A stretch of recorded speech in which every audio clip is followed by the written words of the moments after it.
araba ye min bɛnna zulhija kalo tile 10 ani 4 ma hijira 1443 donna aw bisimila teriɲɛta ka kunnafoni bulon kɔnɔna na bamanankan na aw ka bi kunnafoni bakurubaw filɛ maa minnu kan ka fara ɲɔgɔn kan walasa ka anw ka jamana sariya sunba kura sɛbɛn ni an ko ma ko commission de rédaction de la nouvelle constitution o maaw kɔni farala ɲɔgɔn kan ka ban wa kalo 2 de bɛ u bolo walasa ka se ka nin baara in kɛ. An da bɛna se Côte d'Ivoire findigilaka minnu donna anw yɛrɛ ka jamana kɔnɔ ka sɔrɔ yamaruya tun tɛ u bolo. Abubakar Siriki Fɔnba ni ale ye CNT maa ye, ale bɛna a hakilinata fɔ nin kisa la. A bɛ se tungala tagala maa 250 ma minnu yɛrɛ minɛna Marɔkɔ kɔgɔji sanfɛla la.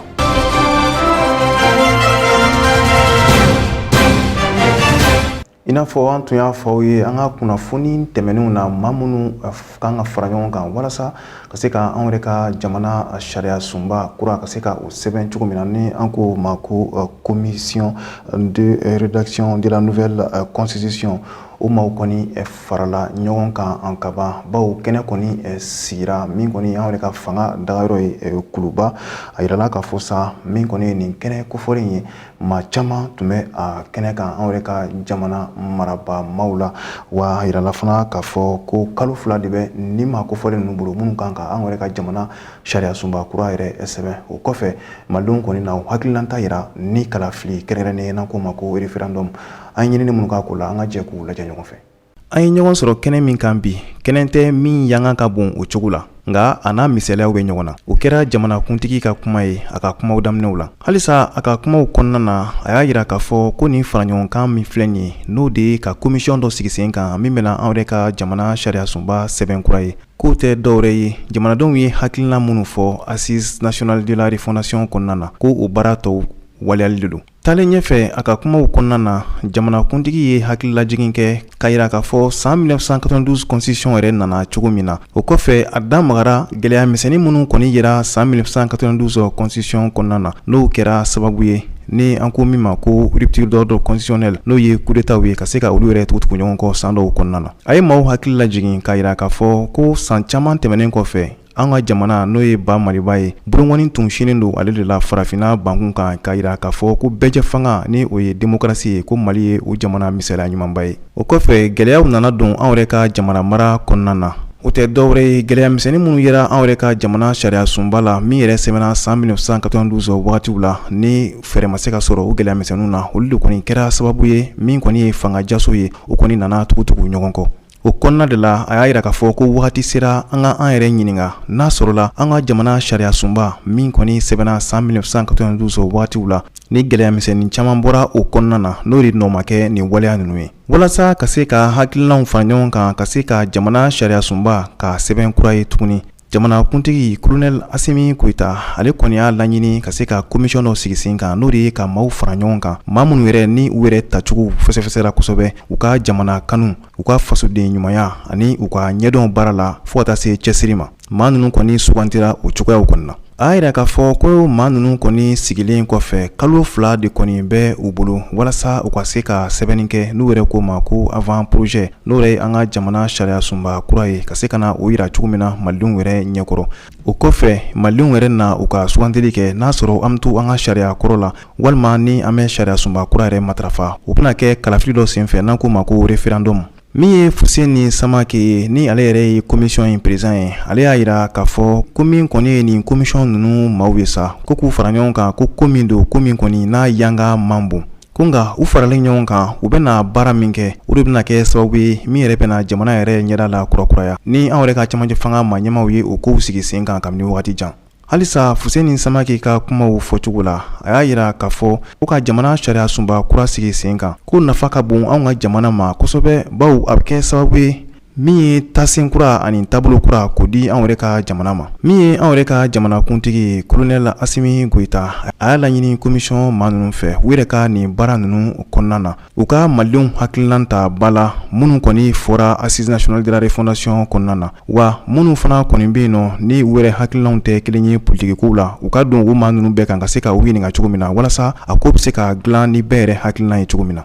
halisa an yɛrɛ ka jamanakuntigi Colonel Asimi Goita a kɔni y'a yira k'a fɔ k'a siga t'a de la hali dɔɔni ni u kɔni nin baara in kɛ ka se k'a bɛɛ lamɛn ka bɛɛ yɛrɛ hakilina k'a kɔnɔ cogo min na k'a bɛna kɛ sababu ye Mali yɛrɛ bɛna jɔsen kura sɔrɔ ni bɛɛ yɛrɛ bɛna ɲɔgɔn ye min yɛrɛ kɔnɔna na walasa ka se ka jamana jɔ. Nin kɛnɛban yɛrɛ kɔni kun cɛra ni baara daminɛ gafe sɛbɛn ye n'an ko ma ko lettre de mission k'u ta k'o di président de commission ma walasa min kɔni ye jamana sariya sunba kura ye o sɛbɛnni baaraw bɛ se ka daminɛ cogo min na. O kɔfɛ u sɔrɔla ka fara ɲɔgɔn kan ka ja ta ni an yɛrɛ ko ma ko photo de famille.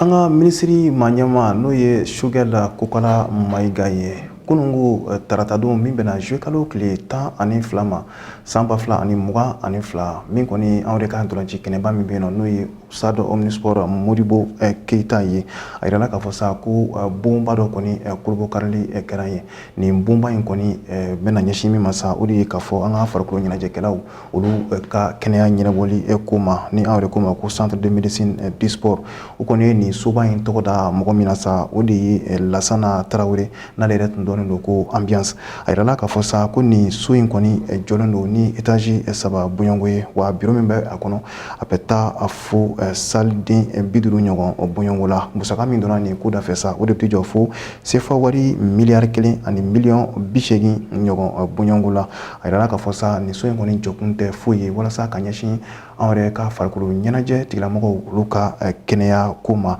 ani min fana kɔni ye u ka bana kunbaw ye ka se ka o ko bɛɛ sigi sen kan cogo min na an ka premier ministre maɲɛma hali ka kumaw kɔnɔna na a y'a yira k'a fɔ ko min kɔni ye an yɛrɛ ka jamanakuntigi ye ko a nin kan fɛn dɔ ye walasa min kɔni ye farikolo ɲɛnajɛ ye o bɛ se ka kɛ yakubafɛn an yɛrɛ ka jamana kɔnɔ cogo min na ani farikolo ɲɛnajɛkɛlaw olu yɛrɛ fana bɛ se ka kɛ maa kɛnɛman ye u yɛrɛ golo la cogo min na.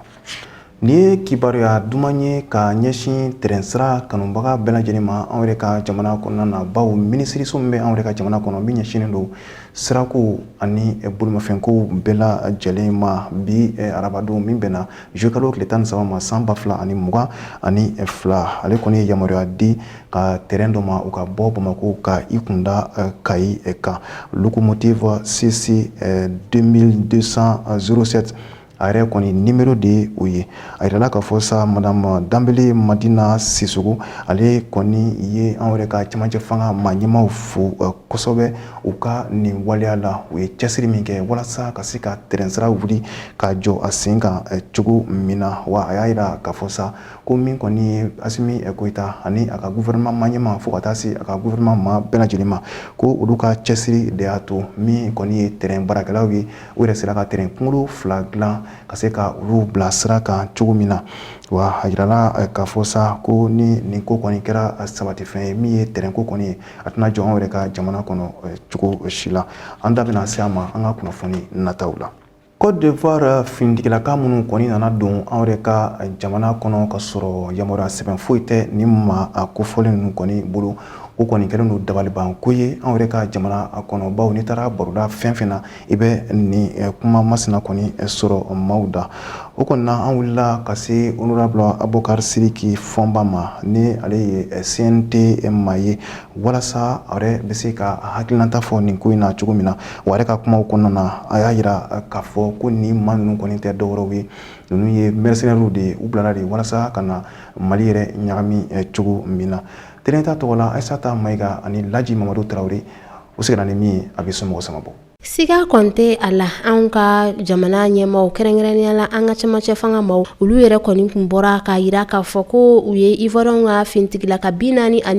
bɔɲɔgɔnko minɛ anw ka jamana kɔnɔna la sɛgɛsɛgɛliw kɔni kɔnɔ a yirala k'a fɔ ko nin maa kofɔlen ninnu yɛrɛ kɔni tɛ dɔwɛrɛ mercenaires kɔ ni olu ka baara tɛ dɔwɛrɛ ka maaw bɔnɛ u ni na o de kɔnɔna la fɛn min Nations Unies maaw fana ye olu kɔni a yira k'a fɔ ko nin finitigilaka minnu nanen filɛ n'u ko k'u kun nana olu de ka bolo kan ko olu yɛrɛ kɔni tɛ u dɔn. An bɛ se ka mun fɔ an bɛ Masa Rahamani barikada ka an kɔ barikada ka Mali silamɛw diinɛ ɲɛmɔgɔw ani kodɔnnaw k'u fo k'u ka duwawu ka a minɛna sabula tɛgɛ kɛra maa la maa minnu tun bɛ fɛ ka dankari kɛ jamana in na mercenaire ye maa ye maa min bɛ wuli a yɛrɛ ma ka na jamana kɔnɔ ka ko kɛ ko min tɛ sariya yɛrɛ kɔnɔ maa minnu minɛlen filɛ nin ni maa 49 don siga t'a la fiyewu mercenaires de don wa Ivoiriyɛnw fana de don hali n'a y'a sɔrɔ ivoiriyɛnw bɛ ka kuma caman fɔ MINUSMA yɛrɛ ka soba n'o ye ONU ye o ye laseli kɛ k'a fɔ maa minnu nana MINUSMA ka maaw tɛ donc u nana sira jumɛn fɛ wa maa minnu nana n'i y'a papiyew lajɛ a kow lajɛyalen don kosɛbɛ tɔgɔ min b'u la papiye kan ani tɔgɔ min b'u la passeport kan olu tɛ kelen ye muso yera la ale ye sergent ye armée la mais passeport min b'a bolo a fɔra ko feerekɛla de don donc nin ko ye ko jɛlen o kama an b'a fɔ maliyɛnw bɛɛ lajɛlen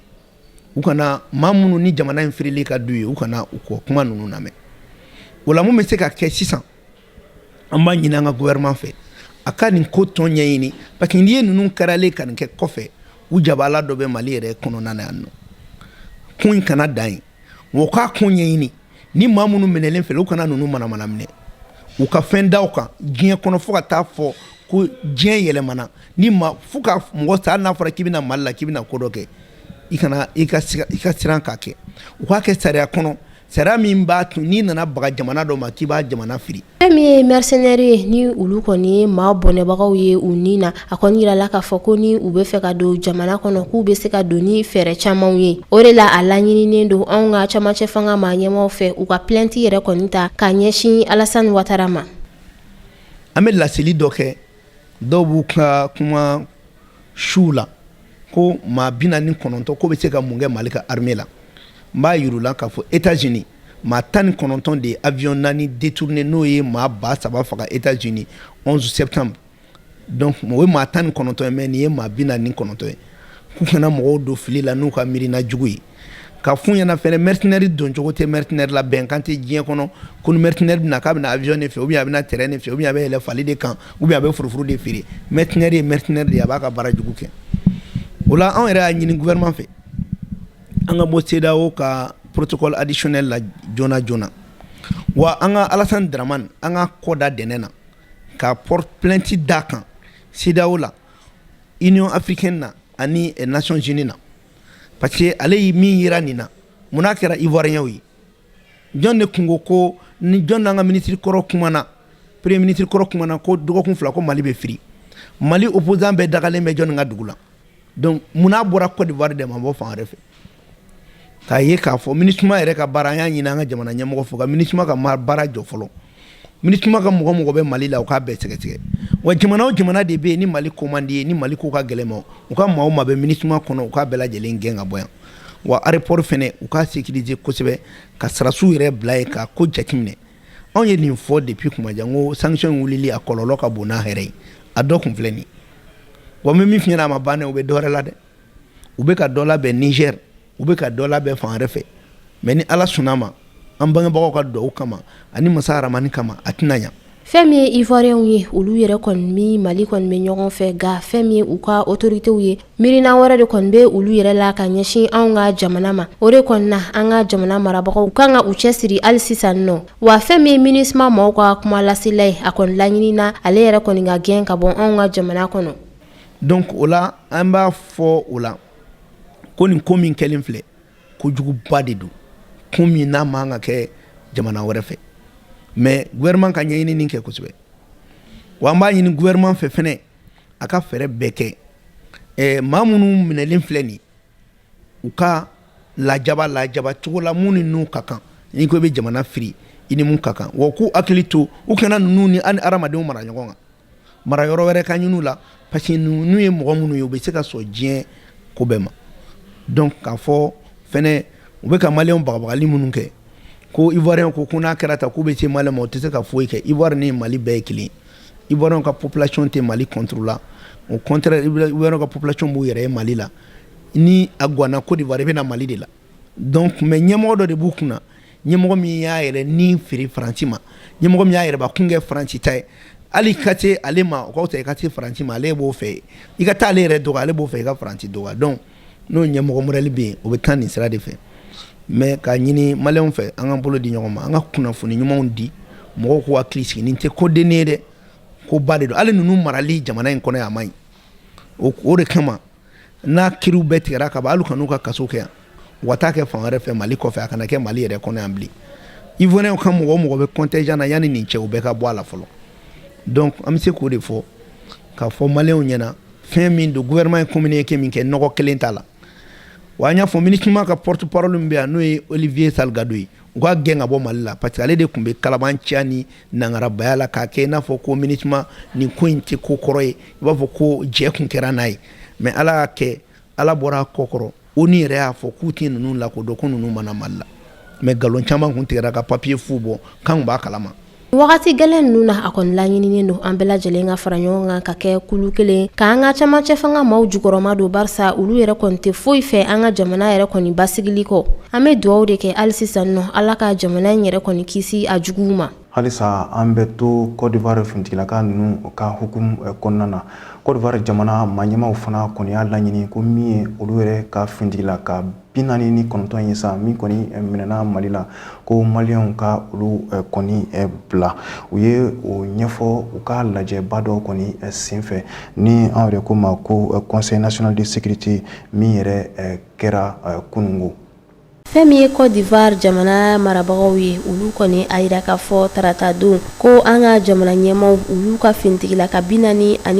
minnu yɛrɛ bɛ an ka jamana kɔnɔ k'u ka olu yɛrɛ labila teliya la. N'i y'a jateminɛ an ka jamana marabagaw Mali la olu kɔni y'a yira k'a fɔ ko nin ma kofɔlen ninnu yɛrɛ kɔni tɛ dɔwɛrɛ mercenaires kɔ. O de la fɛn min ye Ivoire autorités ye olu y'a yira k'a fɔ hali sisan u ka kumaw kɔnɔna la ko olu ka nin fintigilaka minnu minɛnen filɛ nin ko maramafɛn kun tɛ u bolo wa a bɛ fɔ minnu ma ko arme de guerre ni o ye kɛlɛkɛminɛnw ye ko o fana kɔni kun tɛ olu yɛrɛ kɔni bolo. U ye nin communiqué in yɛrɛ bila sen kan u ka lakanako sigi balilen dɔ kɔnɔna la n'a bɛ fɔ o ma ko Conseil national de sécurité extraordinaire. Hali sisan u ka sɛbɛn in kɔnɔna la u y'a yira k'a fɔ ko Côte d'Ivoire ye jamana ye mun yɛrɛ kɔni kelen don ka i jɔyɔrɔ fa basigili seginni na kɛrɛfɛ jamanaw yɛrɛ kɔni kɔnɔna la ko o kɔni na olu tɛ se ka kɛ jamana ye jamana min yɛrɛ kɔni bɛ na ni basigilibaliya ye ka ɲɛsin jamana wɛrɛ kɔni ma. Ivoiriens hali sisan u ka communiqué in kɔnɔna la u y'a yira k'a fɔ ko olu ka ni fintigilaka ninnu bɛ aéroport la kabini juillet kalo san 2019 wagatiw la ka kɛɲɛ ni bɛnkan sɛbɛn dɔ ye ni o ye Nations Unies mɔgɔw ka convention dɔ yɛrɛ kɔni ye. U y'a yira k'a fɔ ko ka ta o don na fo ka se bi ma ko olu ka contingent 7 bɔɲɔngo olu de bɛ taa ni ka segin kɔni kɛ an ka aéroport yɛrɛ kɔni kɔnɔna la k'a sɔrɔ gɛlɛya yɛrɛ kɔni ma don a la. U y'a yira k'a fɔ ko olu ye hors de mission fana kɔni bila ka na anw ka faaba kɔnɔna la. Tɛnɛndon sufɛ fɛn min ye anw ka autorités ye olu yɛrɛ kɔni bɔra télé la k'a yira k'a fɔ ko ni maa kofɔlen ninnu nana anw ka jamana kɔnɔ k'a sɔrɔ yamaruya foyi tɛ u bolo ka fara o kan fana maramafɛnw fo ka taa se kɛlɛkɛ maramafɛn juguw ma olu yɛrɛ kɔni kun bɛ ni maa kofɔlen ninnu bolo. Hors de mission t'u bolo wa yamaruya yɛrɛ t'u bolo ka don anw ka dugukolo yɛrɛ kɔni sanfɛ. An ka gouvernement ka kuma lasela colonel Abdoulaye Maïga ale ka kumaw kɔnɔna la a y'a yira k'a fɔ ko ni maa ninnu nakun yɛrɛ tɛ dɔwɛrɛ ye dɛ fara ɲɔgɔn kan ni basigili mun kɔni baaraw bɛ sen na anw ka jamana kɔnɔ ka na o bɛɛ lajɛlen kɛ fu ye ka tila ka anw ka jamana bali tuguni ka don sariya yɛrɛ kɔnɔna la n'a bɛ fɔ o ma ko ordre constitutionnel. Min ye diɲɛ seleke naani tɔnba ye n'o ye Nations Unies maaw ye olu kɔni ye Côte d'Ivoire n'o ye an kɛrɛfɛ jamana ye minnu kɔni ka fintigilakaw nana don anw yɛrɛ ka jamana kɔnɔna na olu ye Côte d'Ivoire kaw kɔni ka kuma kɔni galon tigiya baw min ye Nations Unies maaw ye olu y'a yira k'a fɔ ko ni sɔrɔdasi 49 min filɛ nin minnu kɔni minɛna Mali la ko ninnu kɔni ma ci olu ka ci foyi la ka na Mali kɔnɔna na yan nɔ baw k'olu ye sɛgɛsɛgɛli dɔ boli Côte d'Ivoire ka communiqué kɛlen k'a yira k'a fɔ ko min kɔni ye ni sɔrɔdasi ninnu ye olu ka ciden tɛ bi u ka ciden tɛ sini baw min kɔni ye olu ka ciw ye ni a kɔni bɛ kɛ a bɛ kɛ darura dɔw de kɔnɔna na wa a bɛ kɛ sariya dɔw de kɔnɔna na o sɛbɛnfura ko tun tɛ ni maa ninnu kɔni bolo o de kɔni kɔnɔna na yan Bamakɔ yan anw yɛrɛ ka jamana ɲɛmaa n'o ye colonel Assimi Goïta ye ale ni diɲɛ seleke naani tɔnba n'o ye Nations Unies ye o ɲɛmaaba Antonio Guterres u ye ɲɔgɔn sɔrɔ nɛgɛjuru sira fɛ min ye colonel Assimi ye a y'a yira Guterres la k'a fɔ ko ani maa minnu kɔni bɛ baara kɛ ɲɔgɔn fɛ jamana wɛrɛw k'u ka kɛ cogo bɛɛ la ka se ka Mali yɛrɛ bonya u ka baaraw kɔnɔna na cogo min na. An b'an sɛnsɛn ka don an ka jamana kɔfɛ kunnafoniw na o laseli bɛ k'an ye an balimamuso Aissata Maïga fɛ. Maroc jamana kɔnɔna la a yirala k'a fɔ ko sibiri dɔw kana se tarata ma fɛn min ye u ka fintigilaka minnu bɛ ji yɛrɛ kɔni sanfɛ olu ye maaw minɛ maa minnu bɛ duguma sira tagama yɛrɛ kɔni kɛ fo n'o bɛ taa jɔ fo maa 257 bɔɲɔgɔnko de la ni maa kofɔlen ninnu na a yirala k'a fɔ k'a caman kun ye farafinw ni musow ni denmisɛnninw olu kun bɛ a la fo ka taa se Afgan kelen ani Yemenite kelen yɛrɛ kɔni ma. A yirala k'a fɔ ko basi kɔni ma nin ma kofɔlen ninnu sɔrɔ, wa fɛn min furakɛli o kɔni taara ka ɲɛsin nin ma kofɔlen ninnu yɛrɛ kɔni ma. A yirala k'a fɔ Maroc jamana kɔnɔna la san 2021 yɛrɛ kɔni wagatiw la maa hakɛ min bɔra ni jamana kofɔlen kɔnɔ k'i kunda Espagne kan a bɛ tali kɛ fo maa 40 bɔɲɔgɔnko de kɔni na.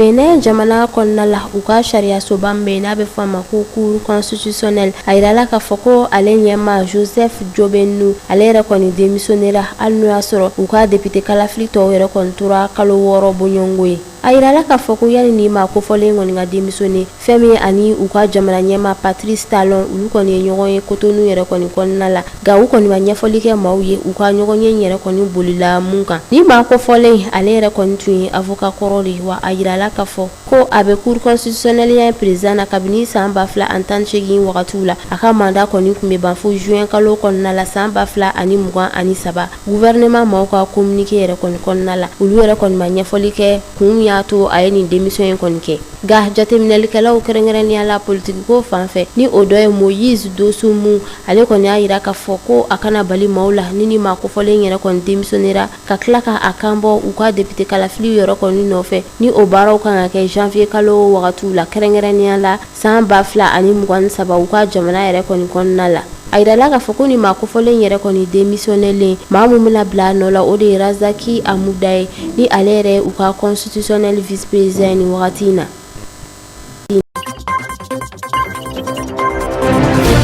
Nigeria jamana kɔnɔna la a yirala k'a fɔ ko u ka kalafili baaraw ni o ye jamana ɲɛma kalafili o ni jamana ɲɛma ka dankan kalafiliw olu baaraw yɛrɛ kɔni kan ka kɛ février kalo tile 25 san 2023. A yirala k'a fɔ k'u ka jamana ɲɛma mun bɛ nin wagati na Muhammadu Buhari ale yɛrɛ kɔni tɛ se k'a kan bɔ tuguni barisa a ye mandat 2 yɛrɛ kɔni kɛ ka ban wa mandat 3nan o yɛrɛ kɔni tɛ kɛ Nigeria jamana yɛrɛ kɔni kɔnɔna la. Parti minnu bɛ yen nɔ olu kɔni caman ye u ka cɛbɔw yɛrɛ sugandi. Parti minnu bɛ yen n'u b'a fɔ ma ko APC ale yɛrɛ kɔni ye maa mun sugandi o de ye u ka gouverneur kɔrɔ ye ni o ye Kashim Shettima ye. Ale yɛrɛ kɔni faralen don maa mun kan dankanya la o de ye Moshood Abiola Babagana Kengibe. Ka fara o kan fɛn min ye PDP parti maaw ye olu ka cɛbɔ kɔni Atiku Abubakar ye. Maa mun kɔni faralen don ale ka dankanya baaraw la o de ye Ifiani Okowa ni ale yɛrɛ kɔni u ka yɔrɔ ye gouverneur ye u b'a fɔ yɔrɔ min ma ko État de Delta ale yɛrɛ kɔni ye chrétien ye. Ka fara o kan u ka parti mun bɛ n'a bɛ fɔ ma ko Travailliste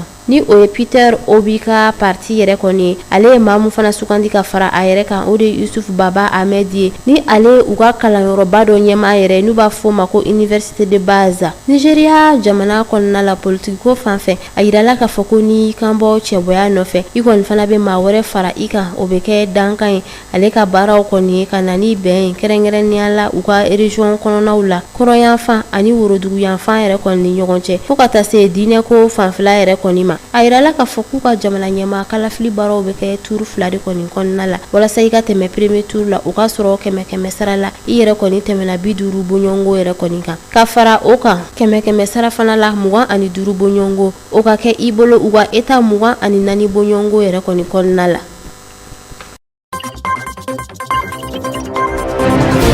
Sani an ka kɔ don ɲɔgɔn na BCEAO ni o ye farafinna tilebiyanfan maaw olu ka wari magandenba ye a yirala k'a fɔ ko olu kɔni y'u ka ɲangili bere wuli ka bɔ Mali yɛrɛ kunna. Nin bɛ dansigi aw ka bi kunnafoni walawalali kɛnɛ kan bamanankan na ɲɛmɔgɔso ye min fara ɲɔgɔn kan an ka se ka laseli k'aw ye an kɔni bɛ an filɛbaga mandiw fo nka kɛrɛnkɛrɛnnenya la Segu mara la dugu min bɛ yen nɔ ko Buajɛ an bɛ Buajɛkaw fo kosɛbɛ aw kan bɛ waati wɛrɛ ni Ala sɔnna.